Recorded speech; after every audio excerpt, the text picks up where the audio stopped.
Hey, how you doing? This is John, and welcome to John's Long Box. Today we're looking at the first issue of Justice League. Not Justice League of America, Justice League. This is obviously number one. This is 1987, Comics Code Authority, DC Comics. This comic was a big deal. This is 87, so this is kind of like, if you ask me, like the blending of the end of the 80s and the beginning of the 90s. This kind of like changed the tone of comics, and it gave like a little sarcastic, wise ass flavor to comics. And this was like the beginning of like comics with attitude and stuff like that. So okay, look at this cover. This cover is it's been copied, it's been parodied, it's been homaged, it's been outright ripped off so many times. This is, if you ask me, this is one of the, and here's a word that I hate, but I'm going to use it. This is one of the iconic covers in comic books, if you ask me. All right, so who are these people? Well, that's Guy Gardner, the Green Lantern, and he's the Green Lantern with attitude. And that's Billy Batson, that's Shazam. I mean, that's Captain Marvel, who says Shazam. You see, even I get confused, and I'm a Captain Marvel freak. But nowadays, they call him Shazam, so that's why I said that. Everybody knows Batman. That's John Jones, the Martian Manhunter. That's Dinah Lance, the Black Canary. That's Scott Free, the Mr. Miracle. That's, why can't I remember his name? But that's the Blue Beetle. Ted Kord, the Blue Beetle. That's Oberon. Oberon is like, he kind of sets himself as an escape artist, stage performer, and that's his like sidekick manager. That's Dr. Light, I can't even pronounce her name. Forgive me. So I'll just leave it at that. And then Dr. Fate. That's Kent Nelson, Dr. Fate. And together they're the Justice League. All right, so let's open it up, and I'll go through all the credits, everything like that. We got some M&Ms over here. Oh man, I love M&Ms. So here we got the first page, splash page. For those of you who are new, I'm getting new viewers, so I'll treat this as an introductory.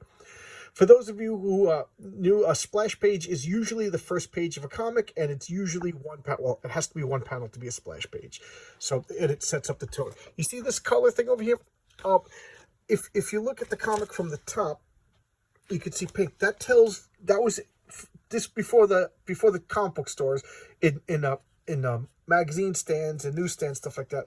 They knew by looking at the color on the top what months to return them. So they would get a guide like return all the pink comics in April, return all the blue comics, and that's what that is. You don't see that anymore because newsstands don't really sell comics anymore, and they're not returnable.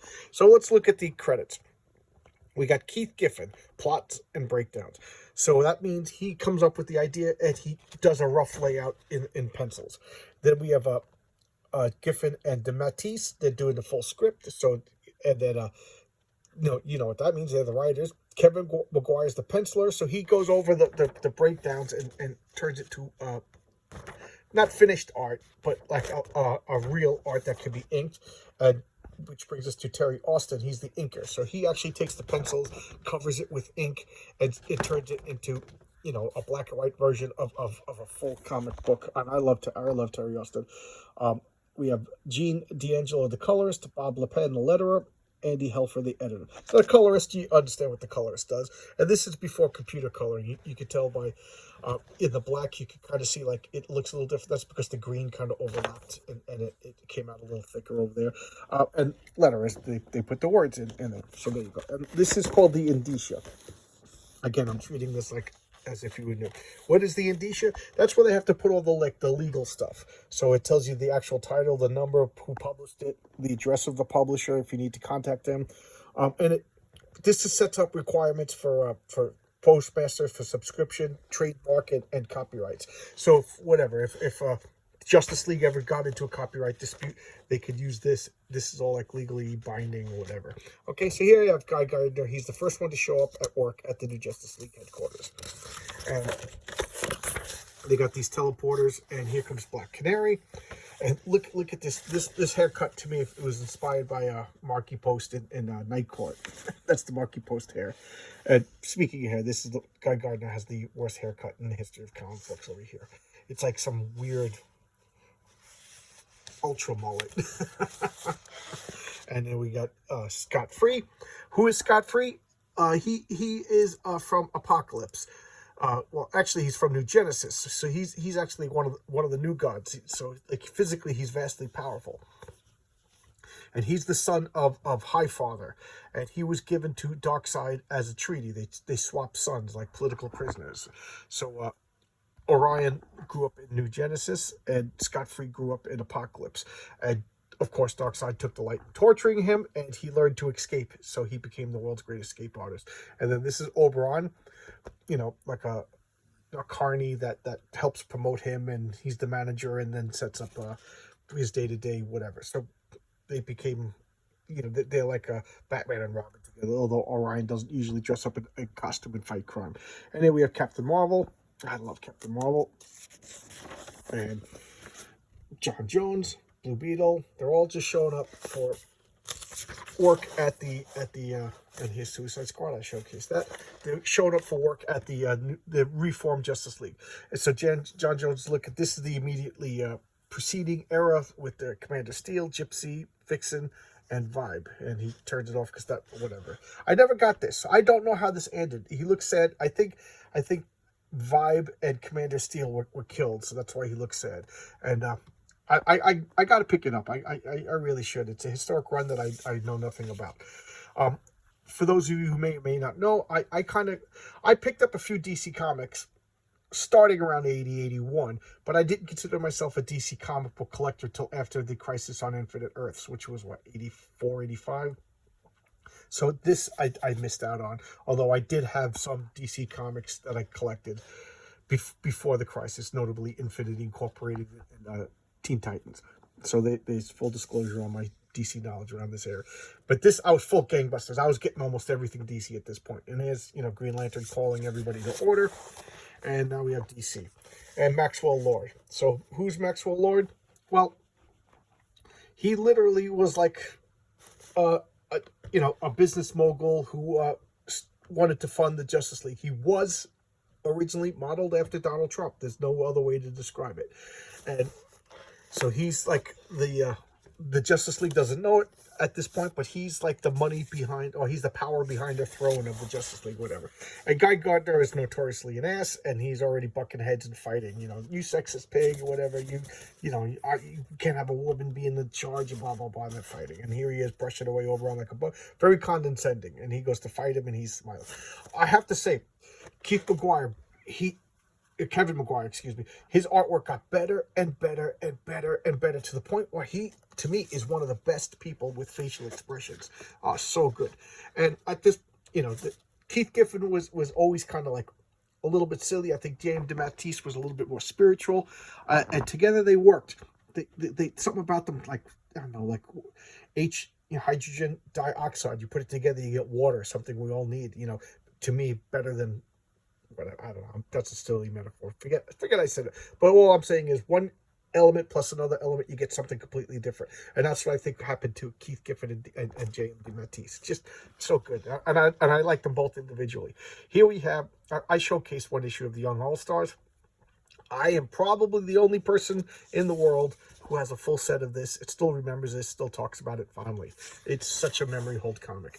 I liked it. So now, Grey Guard, this became like a staple in this era of the Justice League. Bickering, Guy Gardner becoming a jerk, fighting. And then they played him as like goody gumshoes. Like, I think after being overly willful, we're a team after all. We have to work together in harmony if we ever going to, and they made him as like this wimpy little Cub Scout. Like, guys, we should have cookies and milk, So it's like an exaggerated caricature of all the characters.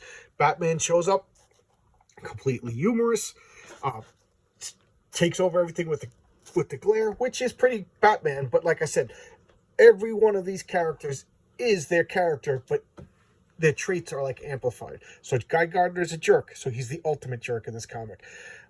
She's like, I'm a woman, and women can do anything like a man does, which, I can understand that, but they amplify that to unbearable levels. And then Captain Marvel, he's supposed to be, the big red cheese, like the ultimate good guy. So they make him, this caricature of a good Cub Scout. And then to me, he's the only one with like a real personality, John Jones.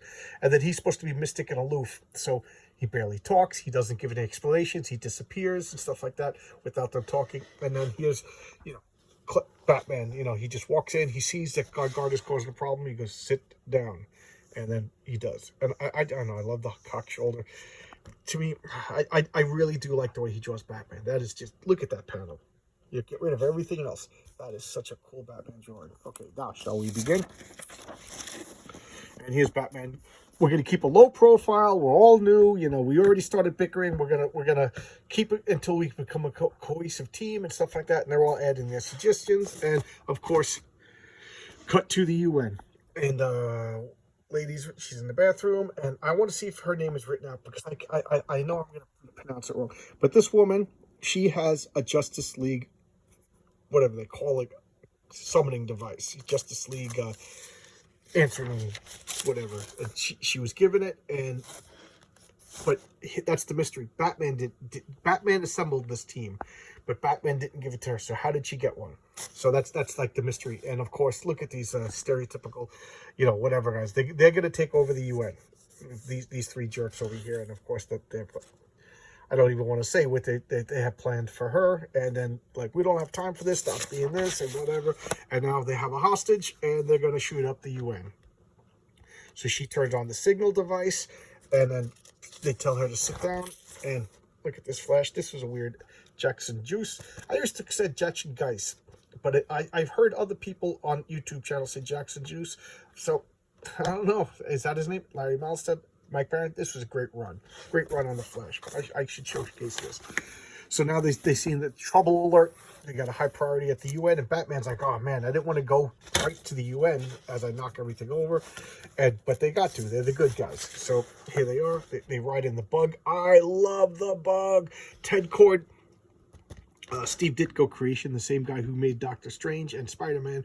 He went to Charlton Comics and made the Blue Beetle. Well, there already was a Blue Beetle, but he reimagined the Ted Kord version, and then DC bought all the Charlton characters and brought them into the DC universe proper, and they're riding his spaceship or whatever airship, and all these guys got bombs on them. Mr. Miracle's like, I could go in, they got this guy's Superman plus, just go in at the speed of Mercury, take them all out. But Batman is in charge, so he's they put a field around the. Look at that. That is so freaking powerful. He puts a whole force field in case there is a blow up and people can't escape. And then they go in, and she's supposed to be Black Canary, supposed to be one of the world's greatest martial art experts. She's one of those superheroes that doesn't have any powers, but she does have powers. She has a canary scream, like a sonic blast.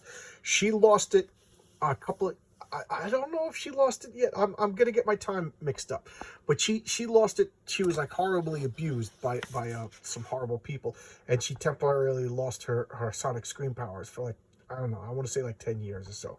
So I don't know if that happened yet, if she has the sonic scream ability, but that sonic scream ability is really powerful. So that's her one power. And then he's the same thing. He's a martial artist, but I wouldn't put him in the same class as Black Canary. His thing is he's a tech genius. So he's a hand-to-hand combatant with tech abilities. He has no superpowers. His predecessor had like vaguely undefined superpowers, so he could do anything. The Martian Manhunter, he could do anything. He could stretch. He could do telepathy. He's super strong. He could shoot late Martian vision, which is heat vision, X-ray.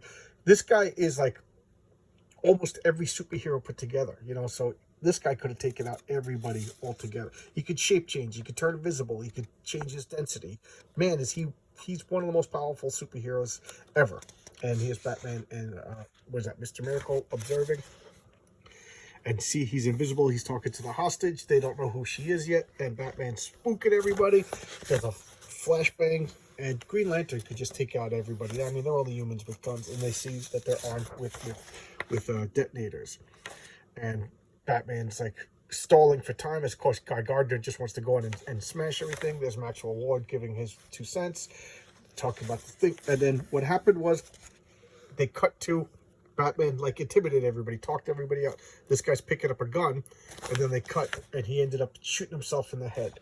Now, I didn't pick this up when I was a kid when I read this. Maxwell Lord's like, okay, you see, the Justice League will make a good team. So I'll give you a few little spoilers. Okay, so that's the end. Oh, chocolate chip maze cookie. What is this? Bonkers candy? Okay. So I'll give you a little spoilers. She was the hostage. That's Dr. Light. So that's how she joined the group. And Maxwell Lord is manipulating everything between the scenes. In the 12th issue, they reveal that he has mind control abilities. And what he did was he mind controlled. They implied it, but they didn't say it. But looking back at it, I think that's what happened. That those people were mind controlled to go in there, and then instead of giving up, Maxwell Lord actually had him shoot himself in the head. So when Maxwell Lord ended up shooting and killing Ted Kord years later, they flipped him and made him a supervillain. And I always called BS on that. I'm like, this guy's founded the Justice League, he blah, blah, blah, did all this. But this iteration of Justice League later on was considered like the jokey league, very ineffective and stuff like that. And he said, yeah, I made the Justice League ineffective so I could do all of my machinations behind the scenes. And now when I reread this and I see that he manipulated, I'm like, oh, okay. It went over my head as a kid. I buy it now. Okay, so there you go. It's kind of cool to see like Ace says in A-Team. I love it when a plan comes together. So there you go. Plan came together, and I wouldn't have known that if I didn't reread this to talk about this for this channel. So there you go. All right. This lasted 6 issues. Then they changed it to Justice League International, and it went on, I don't even know how many issues. And then they did Justice League America, Justice League Europe. It was a phenomenal success. And it really changed the tone of comics for the 90s. If you ask me, this was the comic that set that extreme, tough guy attitude that became prevalent, that everybody kind of goofs about in the 90s. The thing is, this was a bunch of people with talent doing it. So yeah, it was kind of hokey, kind of silly, but it worked, and they had talent behind it, so they could get away with a little bit of goofy stuff, like caricatures of him insufferable, whatever. So there you go. I really did like it. It was a big influence, and I thought it was an important run. It defined like the next 10 years of comics. Okay, so I'll ramble if I continue going. I really do like this. You could get collected editions of this. I gotta say, man, putting these comics in order in my comic collection is a bear, because you got the Justice League, then you got Justice League International, then you got Justice League of America, Justice League Europe. How do you alphabetize them? Oh man, it is insane, and that's kind of why I avoided this for a while, because it just drives me nuts. If you ask me, comic book collectors got a little bit of OCD in them, and I always hate when people go, man, my OCD is really kicking it, when they don't have it. It's one of my pet peeves. So I'm not going to say I'm OCD, but I will say that there's a compulsiveness to all comic book creators to some extent. And that's, to be totally honest, that's one of the reasons why I quit DC and Marvel, because I found myself compulsively collecting comics that I didn't enjoy, and they were getting too expensive. And then they were doing all of these events that you had to buy this and you had to buy that, and then you buy them and you find out that, like, oh, the guy had a blue mustache. That was the only tie-in. Who cares? So I had to consciously cut down on this compulsiveness. I thought it was becoming a detriment to my life. Really, I'm not even joking about that. I know I goof around about stuff, but in all honesty, I thought it was becoming a problem. I spent my last big month of comic books. I'll tell you a little story. I got $400 worth of comics, and I order from the discount comic book service. So you could imagine the size of this box. And I was living in an apartment in Queens at the time, and if the UPS guy, they would just leave the box on the step. So I was like, I didn't have any apps, stuff like that. So I was always like, it should be showing up. So I was like freaking out about it. And my wife, God bless her, she would like see how worried I got. So she would, if I wasn't there, she would make, and then she saw the UPS driving away, and she went and literally ran after him. She just parked her car and saw it and knocked on, and the guy handed her a box, and the box was falling apart, and my comics were, oh my God, it was just like a mess. It was like a nightmare. She was crying. She said she couldn't carry this box because everything was falling. Luckily, my nephew lived in an apartment a couple of houses away, a couple of, like, the next building over rather, and he saw her and he came over and he helped carry these, and I was like, I made my wife cry because my comic book collection, it was just I got a problem, and I cut down so much, to the point where every month it's like my new compulsion is to try to spend less and less and less every month on comic books. Okay, there you go. So there you go, guys. You're my therapy sessions, and I'm totally insane. All right, I'll see you tomorrow, guys. And again, things are going really well. I'm getting a lot of views per video. Yeah. it's a lot of fun. I was despairing for a little while that I was just wasting my time, but, you know, keep up the comments. Ask me whatever you want. If you have suggestions for comics you want to see, odds are I have it. You know, if you want to talk about comic book movies, Dungeons and Dragons, you know, and anything like nerd related, you know, shout it out in the comments. We'll see what happens, all right? Worst that can happen is I don't have it or whatever, all right? So I'll see you tomorrow with another video. Thank you, everybody. Bye-bye.